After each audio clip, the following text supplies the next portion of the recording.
Minister అయ్యింది అని అంటే కారణం ఏంటనుకుంటున్నారు? సనాతనం కాదు కాదు కాదు కాదు కాదు నౌజు బిల్లాహి శైతాని కాదు కాదు కాదు కాదు బైబిల్ గ్రంథం. అర్థమవుతుందా? That is your king. అది నీ రాజు. నీ రాజు. నిన్న మన పిల్లలు ఏది వరంగల్ నుంచి వచ్చిన పిల్లలు నిలబడండి. మీరు అడిగారు కదా, వీళ్ళందరికీ చప్పట్లు కొట్టండి. మా పిల్లలే ఇల్లు కూర్చోండి. అన్న జై భీమ్ జై భీమ్ జై భీమ్ అంటున్నారు.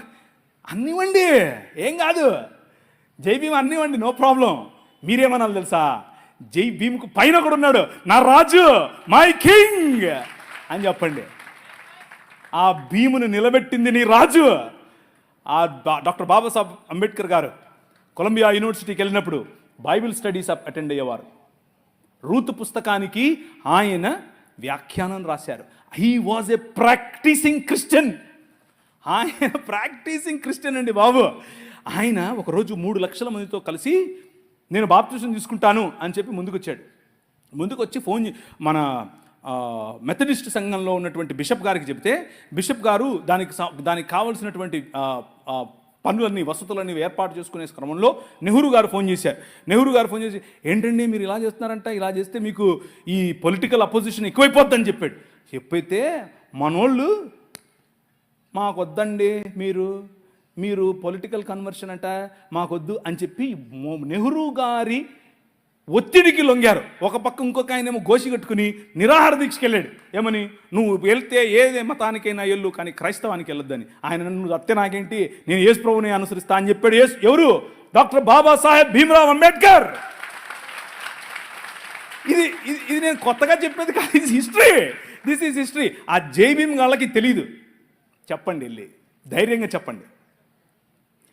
ఆయన మనము కాదంటే, మనము చీత్కరిస్తే మేము మిమ్మల్ని ఆహ్వానించము అని చెబితే ఆయన అన్నాడు, నువ్వు ఓడరా నన్ను ఆహ్వానించేదే, నేనే కొత్త మతం పెడతానని చెప్పి బౌద్ధంలోకి వెళ్ళి బౌద్ధంలో కొత్త మతం స్థాపించాడు. ఆ మతం ఏంటనుకుంటున్నారు? క్రైస్తవమే. బౌద్ధంలో కులం ఉంటుంది. బౌద్ధంలో అనేక రకాలైనటువంటి, ఇప్పుడు వజ్రయాన తీసుకోండి, మహాయాన తీసుకోండి, హీనయాన, అన్ని యానాల్లో కూడా వేరు మత సంబంధమైనటువంటి పనులు ఉంటాయి.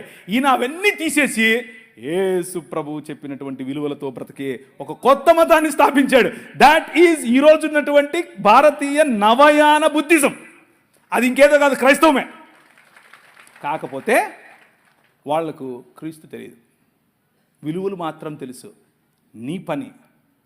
నీ పని యూనివర్సిటీల్లో చదువుతున్న నీ పని, అరే బాబు బాగానే ఉంది కానీ దీనికి మూలం ఏంటో తెలుసా? మై కింగ్ అని చెప్పాలి. నా రాజు, ఆయన కారణంగానే భీమ్ ఉన్నాడు అని చెప్పాలి. అది నీ పనే. సంస్కృతులు నీ ముందు డెవలప్ అవుతాయి. సంస్కృతులు నీ ముందు షేప్ చేసుకుంటాయి. ఆ సంస్కృతులను చెరపట్టి క్రీస్తు పాదాల దగ్గరికి తీసుకొని రావటం నీ పని. 2 కొరింథీయులకు రాసిన పత్రిక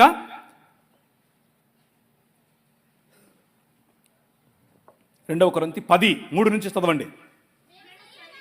మేము శరీరధారులమై నడుచుకొనుచున్నను, శరీర ప్రకారము యుద్ధము చేయము. కానీ నువ్వు ఒప్పుకున్నా ఒప్పుకోకపోయినా, నువ్వు యూనివర్సిటీలో ఉన్నా, నువ్వు ఇక్కడున్నా, నువ్వు రాజమండ్రిలో ఉన్నా, నువ్వు హైదరాబాద్లో ఉన్నా, నువ్వు ఢిల్లీలో ఉన్నా, నువ్వు షికాగోలో ఉన్నా, ఎక్కడున్నా సరే, you are in a war. నువ్వు ఒక యుద్ధంలో ఉన్నావు, అది నీకు తెలియదు అంతే. నువ్వు ఏ క్షణమైతే ప్రభు అయిన యేసుక్రీస్తుని రాజుగా అంగీకరించావో, ఏ క్షణమైతే ఆయనకు అలీజియన్స్, నమ్మకత్వాన్ని నువ్వు చాటావో, ఆ రోజు నుంచి నువ్వు యుద్ధంలోనే ఉన్నావు.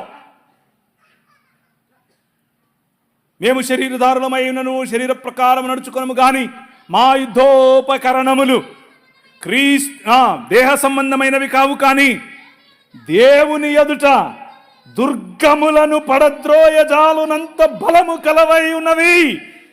అర్థమైందా? You need to be equipped like that. ఆ విధంగా నిన్ను నువ్వు బందోబస్తు చేసుకోవాలి. ఆ విధంగా సిద్ధపాటు నీకు కలిగి ఉండాలి. ఏంటి ఇప్పుడు ప్రవీణ్ అని వచ్చాడు, ఆ దూరం నుంచి పిలుస్తే ఈయన వచ్చి ఏంది యుద్ధం చేయండి, కొట్లాడండి. నో నో నో నో అది కాదు నేను చెప్పేది. నీ యుద్ధములు శరీర సంబంధమైనవి కావని చెప్తున్నాను. నీ కొట్లాట కట్టెలతోనో కర్రలతోనో కత్తులతోనో బాంబులతోనో కాదు. ఏంటవి? దేవుని జ్ఞానమును అడ్డగించు ప్రతి తర్కము వితర్కములను చెరపట్టి, చదుమా చదువు. మా యుద్ధోపకరణములు శరీర సంబంధమైనవి కావు, కానీ దేవుని ఎదుట దుర్గములను పడద్రోయజాలినంత బలము కలవై ఉన్నవి. వితర్కములను, దేవుని గురించిన జ్ఞానమును అడ్డగించు ప్రతి ఆటంకమును పడద్రోసి ప్రతి ఆలోచనను, భావజాలం అదొక భావజాలం. మన శత్రువు షెడ్డీ వేసుకునే ఆర్ఎస్ఎస్డు కాదు, నో నిక్కరోడు కాదు, మన వాడి వెనుక పనిచేస్తున్నటువంటి భావజాలం. మన శత్రువు బ్రాహ్మణుడు కాదు, బ్రాహ్మణుడు మంచోళ్ళు. నేను చూడండి, సద్బ్రాహ్మణుడు కూర్చున్నాడు, ఆయన బ్రాహ్మణుడు చెప్పాడు నాకు. మరి బ్రాహ్మణుడు మంచోడు, బ్రాహ్మణుడు కాదు సమస్య, ఆయన వెనుకున్నటువంటి ఆ భావజాలం. ఏంటి ఆ భావజాలం? నువ్వు స్త్రీవి, నువ్వు తక్కువ, నువ్వు ఫలానా కులంలో పుట్టావు, నువ్వు తక్కువ, నేను తలను, నేను దేవుడు.